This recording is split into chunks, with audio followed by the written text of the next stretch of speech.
šaknis buvo kitur. Ir mes turbūt suvokėme, kur pagal Dievo žodį, ne?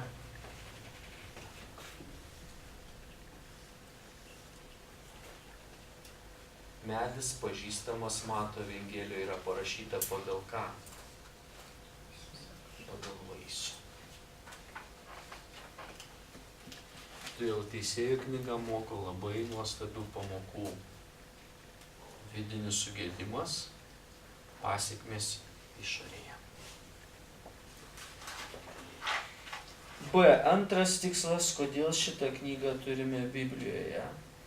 Atskleisti, kodėl buvo reikalingas žemiškas karalius.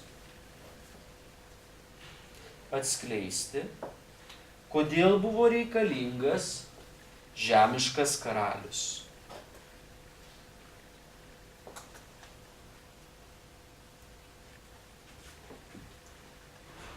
Pirmas, iš tikrųjų Dievas turėjo būti jų karalius ir tai pripažino Gedeonas.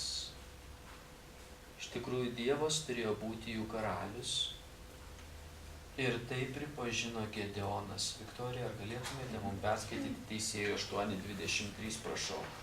Gedeonas atsakė jums, nei aš, nei mano sūnus nevaldys jūsų. Viešpats bus jūsų valdovas. Atsimenat, Gedeonui pasiūlė karaliavimą. Sakė, būk mūsų karalius. Bet šitas teisėjas suvokė labai aiškiai, kas yra tikras karalius. Prie žvaigždutės viešpats bus jūsų valdovas. Antras, tauta buvo amorali ir elgėsi labai nedorai, reikėjo žemiško karaliaus.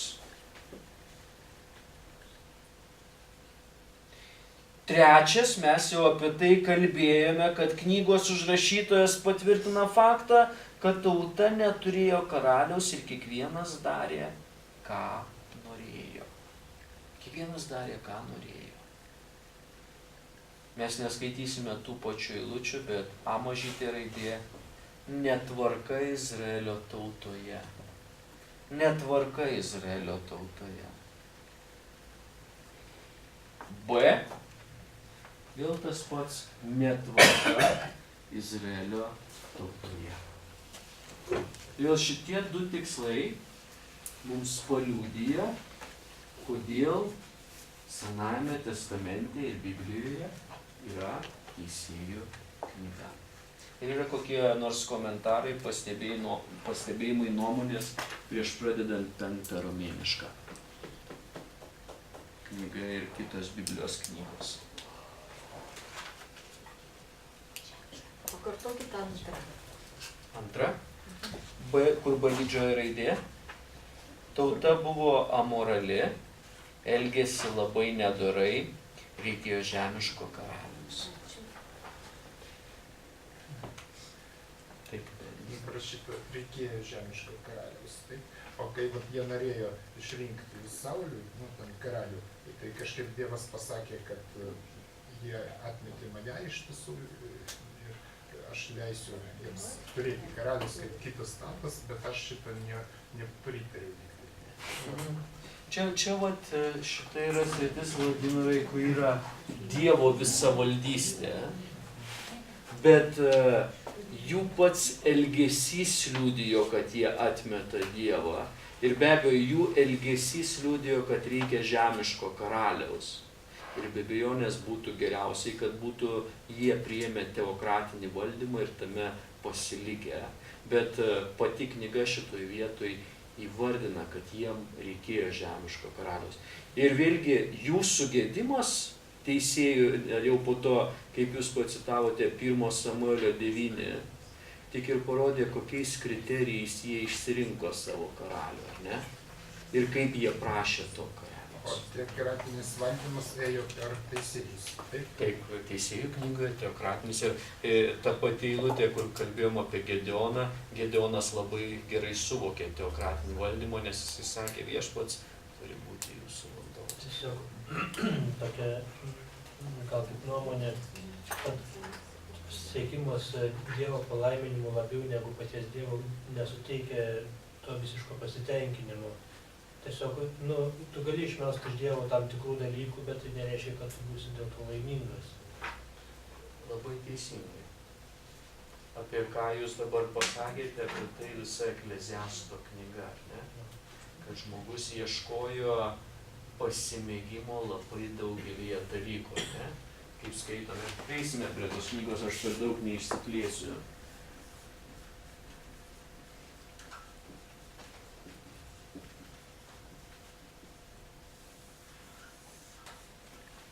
Jis ieškojo pasimėgimų begalėje dalykų.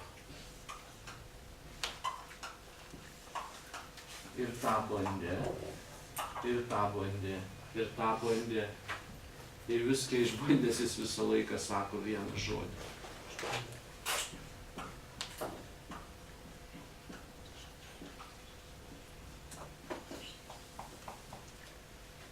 Tie dalykai gali būti geri, nebūtinai jie blogi. Kaip žmogus ten sako, Ekleziasto knygoje pastatė fontaną gražų, ar ne? Ten vanduo gražiai bėgtų. Tai geras dalykas. Bet jeigu tame ieškai pasimėgimo, pasimėgimas neateina. Ir atsimenat, knygos pabaigoje daro išvadą. Suvokiau, ko žmogui reikia. Bijoti Dievo, įvykdyti jo įsakymus. Tai reiškiasi, knygos užrašytojas padaro mums labai aiškią išvadą,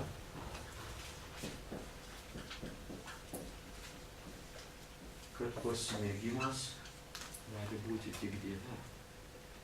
Ir mes dabar galime padaryti, Aliau, ką jūs paminėjot, tuos svarbius dalykus, mes galime šiandieną padaryti pritaikymą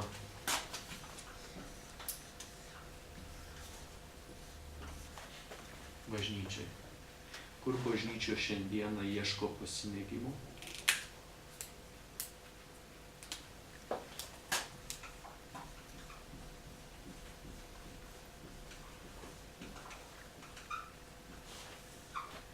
Čia neblogas dalykas. Bet bažnyčios ieško pasimėgimo veikloje. Ir kaip mes kalbėjom prieš kelis mėnesius, mes norime gyventi įvykiais, o ne procesu. Kada pas mus į bažnyčią atvažiuos tas pamokslininkas po 2 mėnesių? O mes visi judami ruošiamės. Kada pas mus bažnyčiai bus giesmių šventė? O visa bažnyčia pajungta. Bet praeina giesmių šventė, ar ne? Ir įvykis praeina, ir ta veikla praeina. Ir tada ką vėl daro bažnyčia, jie sako, koks sekantis įvykis? Po 2 mėnesių. Ir mes ieškome veikloje tų dalykų. Tai geras dalykas ir reikia tos veiklos, ir reikia kai kurių dalykų, bet čia nerasime pasimėgimo. Suprantate? Nes pasimėgimas yra čia. Bet čia buvo tas pats, Biblija to pačio moko, kad čia buvo pasimėgimas veikloje. Ką aš padarysiu ir gal man tai atneš šitą dalyką.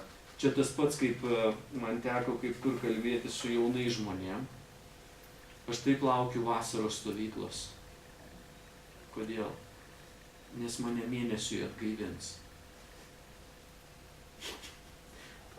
Ir žmogus grįžta rugpjūčio mėnesį iš stovyklos ir rugsėjo pabaigoje jisai sako, kada kita stovykla. Suprantate? Jeigu mes darom stovyklą, kad tik ją padaryt, tai geriau jos nedaryti. Šiaip būna ir kai kuriems krikščionims, ir man yra taip būna, kada greičiau sekmadienis. Nes 2 dienas po sekmadienio būnu pakylėtas. Tas jau teko per tai perėti. Sekmadienis labai svarbus, sekmadienis labai gera. Bet tada reikėtų ateiti, nusilenkti prieš Dievą ir pasakyti, aš patapau religingas ir gyvenu tik dėl sekmadienio. Suprantate? Tai va, mes vėl grįžtame prie tų labai svarbių dalykų, ko žmogus, kur ieško, bet niekur kitur pasimėgimo nerasi, jį rasi tik Dieve. Atsimenat, Kristus sakė savo mokiniams, džiaukitės ne dėl to, kad dvasios jums pasiduoda. Džiaukitės, kad jūsų vardas svarbioj vietoje, ten, kur Dievo sostas, ten, kur Dievas. Ne? Nes labai lengva pasiduoti tai veiklai, aš velniai išvarau.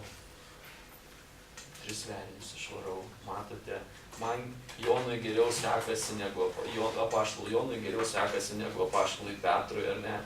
Petrui geriau sekasi negu Matui. Ir Kristus sako, ne tame džiaugsmas. Tas viskas gerai, bet iš tikrųjų akcentas ne ten ir mes tai prarandame šiandien. Bet kaip aš parodysiu savo tikėjimą darbais. Ir? Parodysiu tikėjimą. Ir? Tai, ta prasme, be tos veiklos, reiškia, tavo tikėjimas gali būti miręs.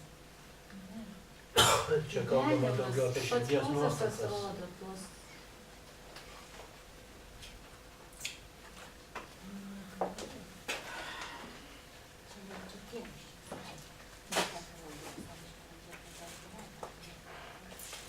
Aš atsiversiu gal vieną, gal kelias rašto vietas su jumis Dievo žodyje ir po to mes padarysime pertrauką, jeigu po to reiks grįšime dar. Mato 7 skyrius. Mato 7 skyrius.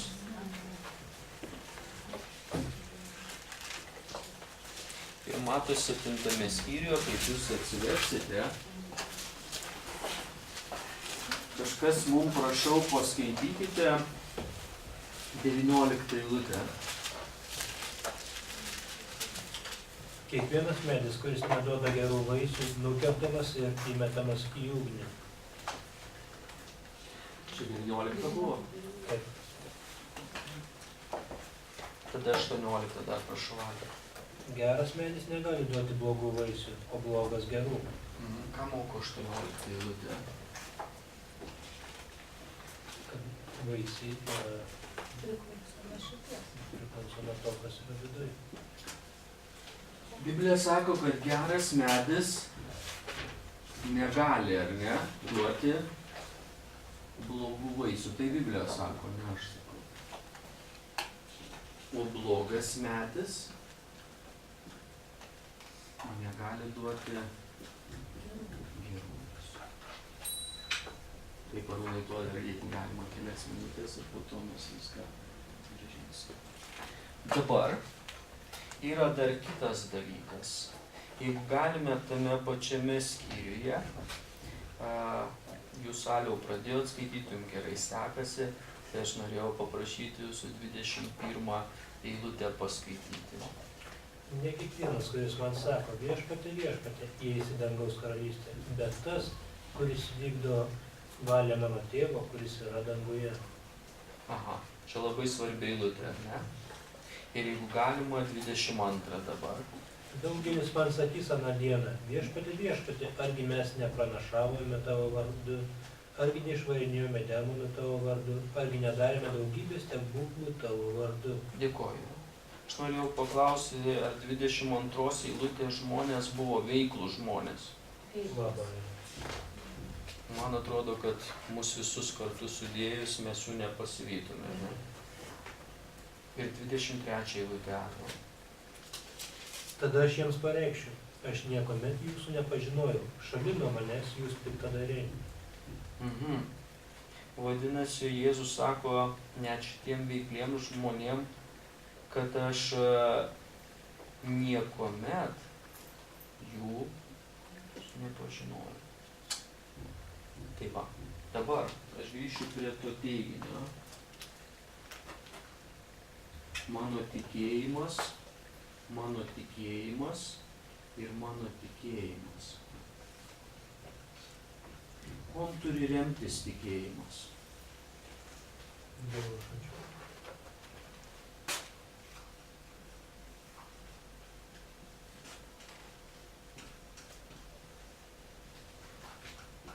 Aš bažnyčiai dariau šitą pavyzdį, kada pamokslavau Efeziečiam kažkuria rašto vietą.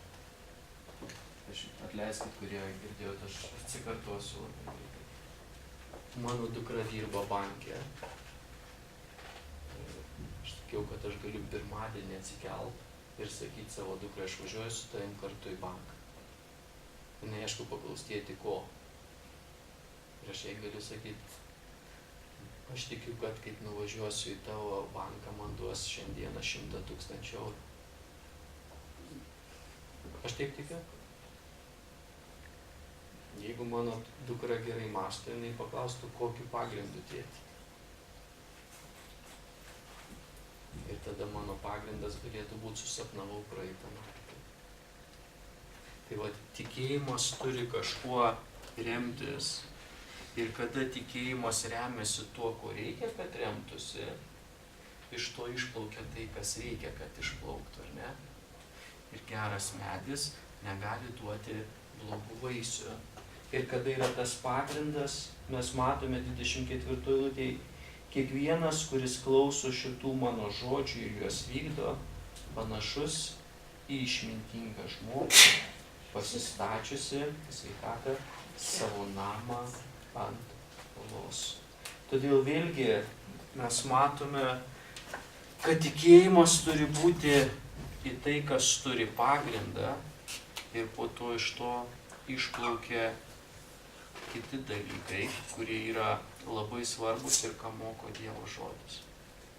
Arba gali būti daug veiklos ir Kristus gali pasakyti, aš niekada jūsų nepažinau. Bet va tas va kryžiukas tai yra darbas, kur aš dabar naudojau. Bet jis turi išplaukti iš teisingo pagrindo. Be abejonės, tai darbai. Darbai pasireiškia, tikėjimas pasireiškia darbais, tai akivaizdumas. Bet net kada jisai pasireiškia darbais, aš noriu pasakyti, kad šitoj vietoj man palaima, bet čia ne mano pasimėgimas. Jeigu jūs suprantat, ką aš noriu pasakyti. Ne čia aš randu visą pasimėgimą. Visas pasimėgimas randamas asmenyje, yra kas Dievas. Ir kitas dalykas, ką aš jums noriu pasakyti, kas esate tikintieji Jėzumi Kristumi. Ar kažkas iš jūsų mokate mintinai arba galite pacituoti Efeziečiam 2:10 mintinai arba turinį?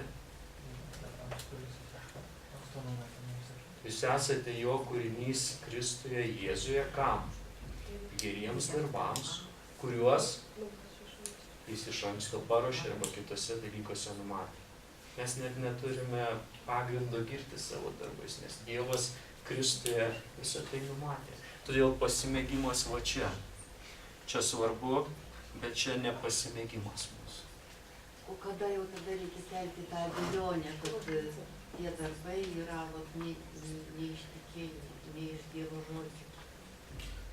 Jums reikėtų paprasčiausiai, ir man reikėtų, čia ne jums, atsisėsti, atsiversti Dievo žodį ir pasakyti, iš kokio šaltinio visą tai išplaukia. Kada mes atsakysime į tą klausimą, iš kokio šaltinio tai išplaukia, mums pasidarys viskas aišku, tai labai paprasta, nes mes turime patį svarbiausią autoritetą.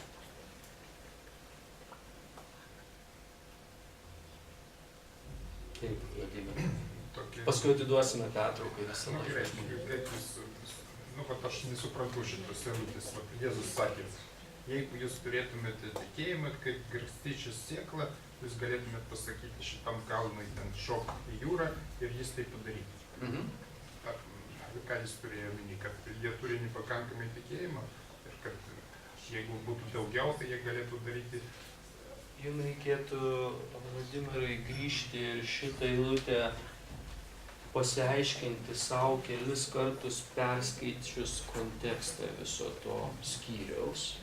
Ir iš konteksto, jeigu jūs perskaitysite atidžiai, jūs išplauksite su teisinga išvada.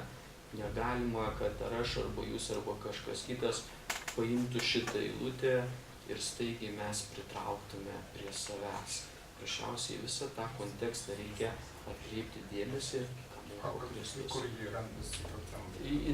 Aš dabar jums tik greitai nepasakysiu, bet jinai ne vienoje Evangelijoje randasi, jeigu paimsit konkordanciją, jūs labai greitai surasite, ar ne? Žodis kalnas ir Evangelijose jūs surasite, bet jūs turite šitą eilutę apvilkti kontekstu, kitaip Neišeis. kalnai nepersikels ir mes nusivylsime. Gerai, tai padarykime pertrauką, jeigu reiks prie kažkokių minčių, mes grįšime. Svaigu, jūs turite Senąjį testamentą užrašų.